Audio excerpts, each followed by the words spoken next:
ಪಶ್ಚಿಮ ಘಟ್ಟಗಳು ಸಮೃದ್ಧವಾದ ವಿಶಿಷ್ಟವಾದ ಸಸ್ಯ ಮತ್ತು ಪ್ರಾಣಿಗಳನ್ನು ತನ್ನ ಮಡಿಲಲ್ಲಿ ತುಂಬಿಕೊಂಡಿದೆ. ಈ ಶ್ರೇಣಿಯನ್ನು ಉತ್ತರ ಮಹಾರಾಷ್ಟ್ರದಲ್ಲಿ ಸಹ್ಯಾದ್ರಿ ಮತ್ತು ಕೇರಳದಲ್ಲಿ ಸಹ್ಯ ಪರ್ವತಂ ಅಂತ ಕರಿತೀವಿ. ಪಶ್ಚಿಮ ಘಟ್ಟಗಳು ಅರೇಬಿಯನ್ ಸಮುದ್ರದ ನಡುವಿನ ಕಿರಿದಾದ ಕರಾವಳಿ ಮೈದಾನದ ಉತ್ತರ ಭಾಗವನ್ನು ಕೊಂಕಣ ಕರಾವಳಿ ಅಂತ ಕರಿತೀವಿ. ಕೊಂಕಣ್ ರೈಲ್ವೆನಲ್ಲಿ ಒಮ್ಮೆ ನಾನು ಗೋವಾ ಕಡೆಗೆ ಹೋಗ್ತಾ ಒಂದು ವಿಶೇಷವಾದ ಅನುಭವವನ್ನು ಹೊಂದಿದೆ. ಬಹಳ ಸುಂದರವಾದ ನೋಟ.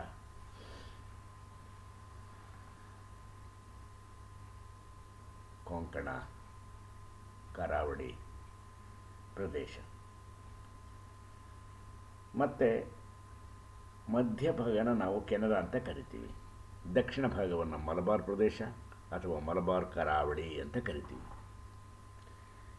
ಮತ್ತು ಮಹಾರಾಷ್ಟ್ರದ ಘಟ್ಟಗಳ ಪೂರ್ವದ ತಪ್ಪಲಿನ ಪ್ರದೇಶವನ್ನು ನಾವು ದೇಶ ಎಂದು ಕರೆಯುತ್ತೇವೆ. ಮಧ್ಯ ಕರ್ನಾಟಕ ರಾಜ್ಯದ ಪೂರ್ವ ತಪ್ಪಲನ್ನು ಮಲೆನಾಡು ಅಂತ ಕರಿತೀವಿ. ಇದನ್ನು ಯುನೆಸ್ಕೋ ವಿಶ್ವ ಪರಂಪರೆಯ ತಾಣವೆಂದು ಗುರುತಿಸಲಾಗಿದೆ. ಉನ್ನತ ಮಟ್ಟದ ಜೈವಿಕ ವೈವಿಧ್ಯತೆ ಮತ್ತು ಎಂಡೆಮಿಸಮ್ಗಳಿಂದ ಈ ಒಂದು ತಾಣಗಳು ಭಾರತೀಯರ ಮತ್ತು ಪಾಶ್ಚಿಮಾತ್ಯ ರಾಷ್ಟ್ರಗಳಿಂದ ಬಂದಿರತಕ್ಕಂಥ ಪ್ರವಾಸಿಗರನ್ನು ಕೈಬೀಸಿ ಕರೆಯುತ್ತೆ. ಸ್ನೇಹಿತರೆ, ಅತ್ಯಂತ ಸುಂದರವಾದ ಮನಮೋಹಕವಾದ ಪಶ್ಚಿಮ ಘಟ್ಟಗಳು ನೋಡುವುದಕ್ಕೆ ಎರಡು ಕಣ್ಣುಗಳು ಸಾಲದು. ಎಂಡೆಮಿಸಮ್ ಅಂದ್ರೇನು? ಒಂದು ನಿರ್ದಿಷ್ಟ ಪ್ರದೇಶ ಸಸ್ಯಗಳು ಮತ್ತು ಪ್ರಾಣಿಗಳು ಸ್ಥಳೀಯವಾಗಿವೆ ಮತ್ತು ಅದಕ್ಕೆ ಸೀಮಿತವಾಗಿರ್ತಕ್ಕಂಥ ಒಂದು ನಿರ್ದಿಷ್ಟ ಪ್ರದೇಶವನ್ನು ನಾವು ಎಂಡೆಮಿಸಮ್ ಅಂತ ಕರೀತೀವಿ. ಧನ್ಯವಾದಗಳು. ವೀರಭದ್ರೆಯ ದೇಮಯ್ಯ, ದೃಷ್ಟಿ ಗ್ರಾಮ ಶಿಕ್ಷಕ ಶೈಕ್ಷಣಿಕ ಶಾಲೆ, ಕಲ್ಯಾಣ ನಗರ, ಬೆಂಗಳೂರು, ಕರ್ನಾಟಕ, ಭಾರತ. ದೂರವಾಣಿ 9636282428. ನಮಸ್ಕಾರ.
ನದಿಗಳು ಮತ್ತು ಕಣಿವೆಗಳನ್ನು ಒಳಗೊಂಡಿದೆ ಸ್ನೇಹಿತರೆ. ಇದು ಭಾರತೀಯ ಭೌಗೋಳಿಕ ನಕ್ಷೆಯ ವಿಶೇಷತೆಗಳು. ಇನ್ನು ಪಶ್ಚಿಮ ಘಟ್ಟಗಳು ಸಾತ್ಪುರ ಶ್ರೇಣಿಯಿಂದ ವಿಸ್ತಾರಕ್ಕೆ ಬೀಳ್ತವೆ. ಆಮೇಲೆ 1600ರಿಂದ ಕಿಲೋಮೀಟರ್ ವಿಸ್ತಾರದಲ್ಲಿ 1,40,000 ಚದುರ ಕಿಲೋಮೀಟರ್ ವಿಸ್ತೀರ್ಣವನ್ನು ಹೊಂದಿರತಕ್ಕಂಥದ್ದು ಈ ಮೂಲ ಸ್ಥಳಾಕೃತಿ ಭೌಗೋಳಿಕ ವ್ಯಾಪ್ತಿ ಪಶ್ಚಿಮ ಘಟ್ಟಗಳಲ್ಲಿ ನಾವು ಕಾಣ್ತೇವೆ. ಇನ್ನು ಪರ್ವತ ಶ್ರೇಣಿಗಳನ್ನು ನೋಡಿದ್ರೆ ಆಗ್ನೇಯ ದಿಕ್ಕಿನಲ್ಲಿ ನೀಲಗಿರಿ ಶ್ರೇಣಿಗಳು ಮತ್ತು ಸರ್ವರಾಯನ್ ಶ್ರೇಣಿ, ತಿರುಮಲ ಶ್ರೇಣಿ ಅವನ್ನು ನಾವು ಕಾಣ್ತೀವಿ. ಇದು ಪಶ್ಚಿಮ ಘಟ್ಟಗಳನ್ನು ಪೂರ್ವ ಘಟ್ಟಗಳೊಂದಿಗೆ ಸಂಪರ್ಕಿಸುತ್ತವೆ. ಪೂರ್ವ ಘಟ್ಟಗಳು ಮತ್ತು ಪಶ್ಚಿಮ ಘಟ್ಟಗಳ ಸಂಪರ್ಕ ಸೇತುವಾಗಿದೆ. ಇನ್ನು ಗಿರಿಧಾಮಗಳು, ಪ್ರಸಿದ್ಧವಾದ ಗಿರಿಧಾಮಗಳು ನಮ್ಮ ಪಶ್ಚಿಮ ಘಟ್ಟಗಳಲ್ಲಿ ಅದರ ವ್ಯಾಪ್ತಿಯಲ್ಲಿ ನಾವು ನೋಡ್ತೀವಿ ಸ್ನೇಹಿತರೆ. ಅವುಗಳಲ್ಲಿ ಈ ಶ್ರೇಣಿ ಮೇಥರಾನ್, ಲೋನಾವಾಲಾ, ಖಂಡಾಲ, ಮಹಾಬಲೇಶ್ವರ, ಪಂಚಗಿಣಿ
ಕಲ್ಲುಗಳು ಮತ್ತು ಕಣಿವೆಗಳನ್ನು ಇಳಿಜಾರಾಗಿರ್ತಕ್ಕಂತಹ ಹಾಗೆ ನಾವು ಪಶ್ಚಿಮ ಬೆಟ್ಟಗಳಿಂದ ಗುಡ್ಡಗಳಿಂದ ಪರ್ವತಗಳಿಂದ ತ್ರಿಕೋಣಗಳ ಸಾಲುಗಳಿಂದ ಕೂಡಿ ನದಿಗಳಿರೋದ್ರಿಂದ ಇನ್ನು ಪಶ್ಚಿಮ ಘಟ್ಟಗಳು ಸಾತ್ಪುರ ಶ್ರೇಣಿಯ ಸ್ಥಳಕ್ಕೆ ಹರಿದಾವೆ. ಆಮೇಲೆ 1600ರಿಂದ ಕಿಲೋಮೀಟರ್ ನದಿಗಳಲ್ಲಿ 1,40,000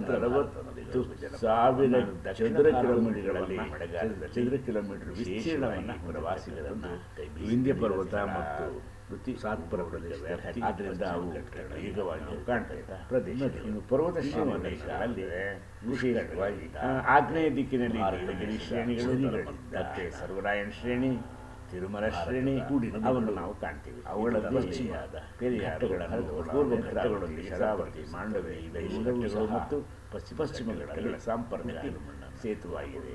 ಇನ್ನು ನಾಭಿಮುಖವಾಗಿ ಪ್ರಸಿದ್ಧವಾದ ಗಿರಿಧಾಮಗಳು.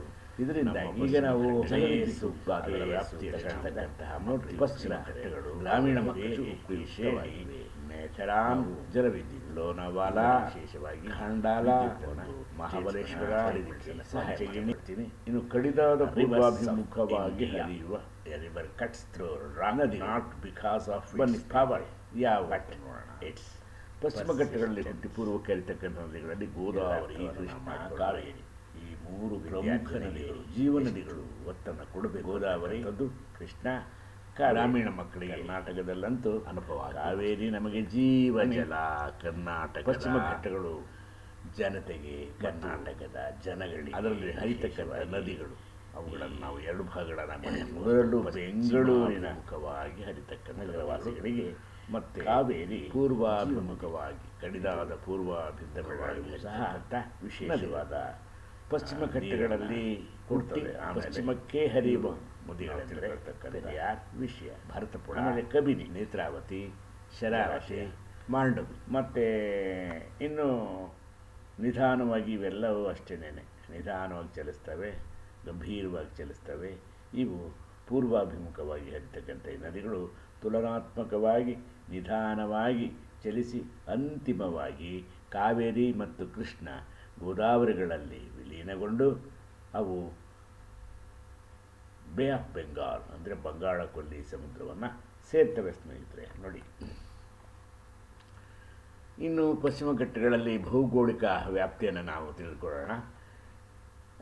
ಸಾತ್ಪುರ ಶ್ರೇಣಿ ದಕ್ಷಿಣಕ್ಕೆ ವಿಸ್ತರಿಸಿ ಗೋವಾವನ್ನು ದಾಟಿ ಕರ್ನಾಟಕದ ಮೂಲಕ ಕೇರಳ ಮತ್ತು ತಮಿಳುನಾಡಿನವರೆಗೆ ಸಾಗಿ ಹಿಂದೂ ಮಹಾಸಾಗರವನ್ನು ಅಪ್ಪಿಕೊಂಡು ಕನ್ಯಾಕುಮಾರಿಯಲ್ಲಿ ಕೊನೆಗೊಳ್ಳುತ್ತವೆ. ಈ ಒಂದು ಭೌಗೋಳಿಕ ವ್ಯಾಪ್ತಿ. ಮತ್ತು ಈ ಸ್ಥಳದ ಆಕೃತಿಯ ಎತ್ತರ 1200 ಮೀಟರ್, ಸುಮಾರು 3900 ಅಡಿ ಎತ್ತರವನ್ನು ಹೊಂದಿದ್ದಾವೆ. ಈ ಪ್ರದೇಶ ಅರಬ್ಬಿ ಸಮುದ್ರಕ್ಕೆ ಅಭಿಮುಖವಾಗಿ ಪಶ್ಚಿಮ ಭಾಗದಲ್ಲಿ ಕಡಿದಾದ ಇಳಿಜಾರುಗಳನ್ನು ಮತ್ತು ಪೂರ್ವ ಭಾಗದಲ್ಲಿ ಡೆಕ್ಕನ್ ಪ್ರಸ್ಥಭೂಮಿಯ ಕಡೆಗೆ ಇಳಿಜಾರನ್ನು ಹೊಂದಿರತಕ್ಕಂಥದ್ದು. ಇದು ಪ್ರಸ್ಥಭೂಮಿ.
ಘಟ್ಟಗಳಿರೋದರಿಂದ ಮಾರುತಗಳನ್ನು ತಡೆ ಹಿಡಿದು ನಮಗೆ ಮಳೆಯನ್ನು ಕುರಿಸುತ್ತೆ. ಮಳೆಗಾಲದಲ್ಲಿ ಮಾನ್ಸೂನ್ ಮಾರುತಗಳನ್ನು ತಡೀತವೆ. ಇವು ಇಳಿಜಾರುಗಳು ಉಷ್ಣವಲಯದ ಉಪೋಷ್ಣವಲಯದ ತೇವಾಂಶಭರಿತ ಅಗಲ ಎಲೆಯ ಕಾಡುಗಳನ್ನು ಹೊಂದಿದೆ. ರೋಸ್ವುಡ್ಡು, ಮಹಾಗನಿ, ಸೀಡರು ಇತ್ಯಾದಿ ವಿಶೇಷವಾದ ಮರಗಳನ್ನು ಈ ಮರದ ದಿಮ್ಮಿಗಳು ಮಾನವ ಕುಲಕ್ಕೆ ತುಂಬ ಉಪಯುಕ್ತವಾಗಿವೆ ಸ್ನೇಹಿತರೆ. ಆನಂತರ ಮರಗಳು ತಮ್ಮ ಎಲೆಗಳಿಗೆ ನೆರಳು ನೀಡುವ ಸಮಯವನ್ನು ಇರ್ತವೆ. ಮತ್ತು ಪಶ್ಚಿಮ ಘಟ್ಟಗಳ ಅಪೂರ್ವ ಇಳಿಜಾರು ಒಣ ಮತ್ತು ತೇವಾಂಶಭರಿತ ಎಲೆಯೇ ಉದುರುವ ಕಾಡುಗಳು. ಅವನ್ನು ನಾವು ನೋಡಿದಾಗ ಮುಖ್ಯವಾಗಿ ತೇಗ, ಸಾಲು, ಶಿಶಮು, ಶ್ರೀಗಂಧ ಮರಗಳಿಂದ ನಾವು ಈ ಪಶ್ಚಿಮ ಘಟ್ಟಗಳ ಅರಣ್ಯ ಸಂಪತ್ತಿನಲ್ಲಿ ನಾವು ನೋಡಬಹುದು ಸ್ನೇಹಿತರೆ. ನೋಡಿ, ಇನ್ನು ಜಾಗತಿಕವಾಗಿ ಅಳಿವಿನಂಚಿನಲ್ಲಿರುವ ಕನಿಷ್ಠ 325 ಪ್ರಭೇದಗಳು ಪಶ್ಚಿಮ ಘಟ್ಟಗಳಲ್ಲಿ ಕಾಣ್ತೀವಿ. ಇವುಗಳಲ್ಲಿ ಸಸ್ಯ ಮತ್ತು ಪ್ರಾಣಿಗಳು 220 ಸಸ್ಯಭೇದಗಳು, 31 ಸಸ್ತನಿ ಪ್ರಭೇದಗಳು, 15 ಪಕ್ಷಿ ಪ್ರಭೇದಗಳು, 43 ಉಭಯಚರ ಪ್ರಭೇದಗಳು, 5 ಸರೀಸೃಪ ಜಾತಿಗಳು ಹೀಗೆ ಪ್ರತಿನಿಧಿಸುತ್ತವೆ. ಪಶ್ಚಿಮ ಘಟ್ಟಗಳ ವಿಶೇಷವಾದ ಒಂದು ತಾಣಗಳಲ್ಲಿ ನಾವು ಇದನ್ನೆಲ್ಲ ನೋಡ್ತೀವಿ. ಆನಂತರ ಈ ಭಾರತದಲ್ಲಿರ್ತಕ್ಕಂಥ ಪಶ್ಚಿಮ ಘಟ್ಟಗಳು 2 ಜೀವಗೋಳಗಳ ಮೀಸಲು ಪ್ರದೇಶಗಳು. ಜೀವಗೋಳ 13 ರಾಷ್ಟ್ರೀಯ ಉದ್ಯಾನವನಗಳು ಮತ್ತು ವನ್ಯಜೀವಿ ಅಭಯಾರಣ್ಯಗಳು ಮತ್ತು ಅನೇಕ ಮೀಸಲು ಅರಣ್ಯಗಳಿಗೆ ನೆಲೆಯಾಗಿದೆ. ನೀಲಗಿರಿ ಜೀವಗೋಳ ಮೀಸಲು ಪ್ರದೇಶ ಪಶ್ಚಿಮ ಘಟ್ಟಗಳ ಅತಿದೊಡ್ಡ ಸಂರಕ್ಷಿತ ಪ್ರದೇಶವಾಗಿದೆ. ನಾಗರಹೊಳೆ ನಿತ್ಯ ಹರಿದ್ವರ್ಣ ಕಾಡುಗಳು, ಕರ್ನಾಟಕದ ಬಂಡೀಪುರ ರಾಷ್ಟ್ರೀಯ ಉದ್ಯಾನವನ ಮತ್ತು ನುಗುವಿನ ಎರೆಯಿರುವ ಕಾಡುಗಳು ಇವೆಲ್ಲ ಬಹಳ ಮುಖ್ಯವಾದವು. ಕೇರಳ ಮತ್ತು ತಮಿಳುನಾಡು ರಾಜ್ಯಗಳ ವಯನಾಡು ಮತ್ತು ಮಧುಮಲೈ ರಾಷ್ಟ್ರೀಯ ಉದ್ಯಾನ ಇವೆಲ್ಲವೂ ಸಹ ಈ ಪ್ರದೇಶಗಳನ್ನು ಒಳಗೊಂಡಿದ್ದಾವೆ. ಕೇರಳದ ಸೈಲೆಂಟ್ ವ್ಯಾಲಿ ರಾಷ್ಟ್ರೀಯ ಉದ್ಯಾನವು ಭಾರತದ ವರ್ಜಿನ್ ಉಷ್ಣವಲಯದ ನಿತ್ಯ ಹರಿದ್ವರ್ಣ ಅರಣ್ಯದ ಕೊನೆಯ ಪ್ರದೇಶಗಳಲ್ಲಿ ಒಂದಾಗಿದೆ.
ನಾವು ಬಹಳ ಸುಂದರವಾದ ಮನಮೋಹಕ ದೃಶ್ಯಗಳನ್ನು ಈ ಗಿರಿಧಾಮಗಳಲ್ಲಿ ನಾವು ನೋಡ್ತೀವಿ ಸ್ನೇಹಿತರೆ.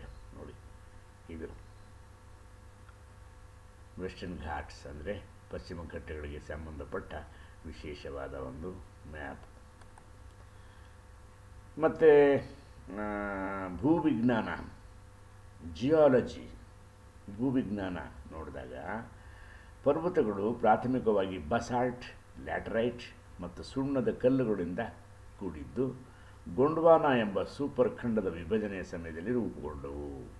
ಆಗಿನ ಒಂದು ಭೂಗೋಳಿಕ ಲಕ್ಷಣಗಳು, ಅದರ ವ್ಯಾಪ್ತಿಗಳು ನಾವು ಭೂವಿಜ್ಞಾನದ ದಿಸೆಯಲ್ಲಿ, ಭೂವಿಜ್ಞಾನದ ದೃಷ್ಟಿಯಲ್ಲಿ ನೋಡಬೇಕಾಗ್ತದೆ. ಇನ್ನು ಈ ಭೂಗೋಳಿಕ ವ್ಯಾಪ್ತಿ ಉದ್ದ ಪಶ್ಚಿಮ ಘಟ್ಟಗಳ ಸುಮಾರು ಕನ್ಯಾಕುಮಾರಿ, ಎಲ್ಲಿಂದ ಗುಜರಾತ್ನ ತಪತಿ ನದಿಯಿಂದ ತಮಿಳುನಾಡಿನ ಕನ್ಯಾಕುಮಾರಿ ಜಿಲ್ಲೆಯ ಸ್ವಾಮಿತೊಪ್ಪೆಯವರೆಗೆ ಸುಮಾರು 1600 ಕಿಲೋಮೀಟರ್ ಅಂದರೆ 990 ಮೈಲಿಗಳವರೆಗೆ ವ್ಯಾಪಿಸಿದೆ. ಅಗಲ ವ್ಯಾಪ್ತಿ ಬರ್ತದೆ ಅಂದರೆ 30ರಿಂದ 100 ಕಿಲೋಮೀಟರ್, 19ರಿಂದ 62 ಮೈಲಿಗಳು ಅಗಲದಲ್ಲಿ ನಾವು ಕಾಣ್ತೇವೆ. ಇದು ಭೂಗೋಳಿಕ ವ್ಯಾಪ್ತಿ. ಮತ್ತು ವ್ಯಾಪ್ತಿಗೆ ಬರ್ತಕ್ಕಂಥ ಪಶ್ಚಿಮ ಘಟ್ಟಗಳು ಭಾರತದ 6 ರಾಜ್ಯಗಳನ್ನು ಹಾದು ಹೋಗ್ತದೆ. ಯಾವ 6 ರಾಜ್ಯಗಳು ಯಾವುವು? ಭಾರತದಲ್ಲಿರ್ತಕ್ಕಂತಹ ಆ 6 ಮುಖ್ಯವಾದ ರಾಜ್ಯಗಳು ಯಾವುವು ಅಂದರೆ ಗುಜರಾತ್, ಮಹಾರಾಷ್ಟ್ರ, ಗೋವಾ, ಕರ್ನಾಟಕ, ಕೇರಳ ಮತ್ತು ತಮಿಳುನಾಡು. ಪಶ್ಚಿಮ ಘಟ್ಟಗಳು ಗಮನಾರ್ಹ ಭೂಗೋಳಿಕ ಲಕ್ಷಣಗಳು ಮಾತ್ರವಲ್ಲ, ಅದರ ಜೊತೆಯಲ್ಲಿ ಜೀವ ವೈವಿಧ್ಯತೆಯ ತಾಣವಾಗಿದೆ. ಭಾರತದ ಹವಾಮಾನ ಮತ್ತು ಪರಿಸರ ವಿಜ್ಞಾನದಲ್ಲಿ ನಿರ್ಣಾಯಕ ಪಾತ್ರವನ್ನು ವಹಿಸುತ್ತದೆ ಪಶ್ಚಿಮ ಘಟ್ಟಗಳು. ಇದು ಬಹುಮುಖ್ಯವಾದ ಅಂಶ ಸ್ನೇಹಿತರೆ. ಪರ್ವತ ಶ್ರೇಣಿ ಸುಮಾರು ಕರಾವಳಿಗೆ ಸಮಾನಾಂತರವಾಗಿ 30ರಿಂದ 50 ಕಿಲೋಮೀಟರ್ ಒಳನಾಡಿನಲ್ಲಿ ಚಲಿಸುತ್ತೆ. ಮತ್ತು ಪರ್ವತಗಳು 1600 ಕಿಲೋಮೀಟರ್ ಉದ್ದದ ವಿಸ್ತಾರದಲ್ಲಿ 1,40,000 ಚದರ ಕಿಲೋಮೀಟರ್ ವಿಸ್ತೀರ್ಣವನ್ನು ಹೊಂದಿದೆ. ಮತ್ತು ಪರ್ವತ ಶ್ರೇಣಿಗಳು ನೀಲಗಿರಿ, ತಿರುಮಲ ಶ್ರೇಣಿ ಇವು ಮುಖ್ಯ. ಮತ್ತು ಅನಮುಡಿ ಶಿಖರವು ಕೇರಳದ ಅನಮುಡಿ. ಇದು ವಿಶೇಷವಾಗಿ ಕೇರಳದಲ್ಲಿರ್ತಕ್ಕಂಥ ಈ ಅನಮುಡಿ ಶಿಖರ ಪಶ್ಚಿಮ ಘಟ್ಟಗಳ ಅತ್ಯುನ್ನತ ಶಿಖರವಾಗಿದೆ, ಅತ್ಯಂತ ಎತ್ತರವಾದ ಶಿಖರವಾಗಿದೆ. ಹಿಮಾಲಯ ಪರ್ವತ ಬಿಟ್ಟರೆ ನಮ್ಮ ದೇಶದಲ್ಲಿ ಇದು ಅತ್ಯಂತ ಎತ್ತರವಾದ ಶಿಖರ ಆಗಿದೆ. ಮತ್ತು ಪ್ರಸಿದ್ಧ ಗಿರಿಧಾಮಗಳಲ್ಲಿ ಲೋನಾವಾಲ, ಖಂಡಾಲ, ಮಹಾಬಲೇಶ್ವರ ಮತ್ತು ಪಂಚಗಣಿ, ಅಂಬೋಲಿ ಘಾಟ್, ಕುದುರೆಮುಖ ಮತ್ತು ಕೊಡಗು ಮುಂತಾದ ಅನೇಕ ಗಿರಿಧಾಮಗಳ ನೆಲೆಯಾಗಿದೆ ಈ ಪಶ್ಚಿಮ ಘಟ್ಟಗಳು. ನಮ್ಮ ದೇಶ, ಭಾರತ ದೇಶ ಅತ್ಯುತ್ತಮವಾದ ಉತ್ಕೃಷ್ಟವಾದ ಭೌಗೋಳಿಕ ಲಕ್ಷಣಗಳನ್ನು ಹೊಂದಿರತಕ್ಕಂಥದ್ದಿರೋದ್ರಿಂದ ನಮ್ಮ ದೇಶಕ್ಕೆ ಪಾಶ್ಚಿಮಾತ್ಯ ರಾಷ್ಟ್ರಗಳಿಂದ ಅನೇಕ ಪ್ರವಾಸಿಗರು ಬಂದು ನೋಡ್ಕೊಂಡು ಹೋಗ್ತಾರೆ ಸ್ನೇಹಿತರೆ. ಇದು ನಮ್ಮ ದೇಶದ ವಿಶೇಷ ಪರಂಪರೆ, ವಿಶ್ವ ಪರಂಪರೆಯ ತಾಣಗಳಲ್ಲಿ ಒಂದಾಗಿದೆ. ಇನ್ನು ವನ್ಯಜೀವಿಗಳಿಗೆ ಬಂದಾಗ ನೀಲಗಿರಿ ಮಾರ್ಟನ್, ಗಂಡು ತರಳೆ, ಸಿವೆಟ್ಟು, ಪಟ್ಟೆ, ಕುತ್ತಿಗೆಯ ಒಂಗೂಸ್, ಭಾರತೀಯ ಕಂದು, ಧನ್ಯವಾದಗಳು, ಸಣ್ಣ ಕುದುರೆ, ಶಿಕ್ಷಕ, ಶೈಕ್ಷಣಿಕ ಶಾಲೆ, ನಗರ, ಇಂಥ ಎಲ್ಲ ನಾಟಕ ಭಾರತ ಇವೆಲ್ಲ ಅಂಚಿನಲ್ಲಿ ಹಳ್ಳಿ ಅಂಚಿನಲ್ಲಿ 3-8-2-4 ನೀಲಗಿರಿ, ನಮಸ್ಕಾರ, ಕೈಲೋಕ್ರಿಯಸ್ ಮತ್ತು ಸಿಂಹಬಾಲದ ಕೋತಿ, ಮಕಾಲ ಸೆಲೆರಸ್ ನಂತಹ ಅನೇಕ ಜಾತಿಗಳು ಇಲ್ಲಿ ಸ್ಥಳೀಯವಾಗಿದ್ದಾವೆ. ಈಗ ನಾವು ಪಶ್ಚಿಮ ಘಟ್ಟಗಳ ಹವಾಮಾನ ಮತ್ತು ಸಸ್ಯವರ್ಗದ ಬಗ್ಗೆ ನಾವು ಗಮನವನ್ನು ಹರಿಸಿದರೆ, ಅವಲೋಕನ ಮಾಡಿದರೆ, ಇವು ಸಮಭಾಜಕ ವಲಯದ, ಉಷ್ಣವಲಯದ ನಿತ್ಯ ಹರಿದ್ವರ್ಣ ಕಾಡುಗಳು ಕೆಲವು ಅತ್ಯುತ್ತಮ ಪ್ರತಿನಿಧಿಗಳನ್ನು ಒಳಗೊಂಡಿವೆ. ನಿತ್ಯ ಹರಿದ್ವರ್ಣ ಕಾಡುಗಳಿಂದ ಕೂಡಿರ್ತಕ್ಕಂಥ ಪಶ್ಚಿಮ ಘಟ್ಟಗಳು ಮತ್ತು ತುಂಬ ಸುಂದರವಾಗಿ ಮನಮೋಹಕವಾಗಿದ್ದಾವೆ ಸ್ನೇಹಿತರೆ. ಜಾಗತಿಕವಾಗಿ ಅಳಿವಿನಂಚಿನಲ್ಲಿರುವ ಕನಿಷ್ಠ 325 ಸಸ್ಯ, ಪ್ರಾಣಿಗಳು, ಪಕ್ಷಿಗಳು, ಉಭಯಚರ, ಸರೀಸೃಪಗಳು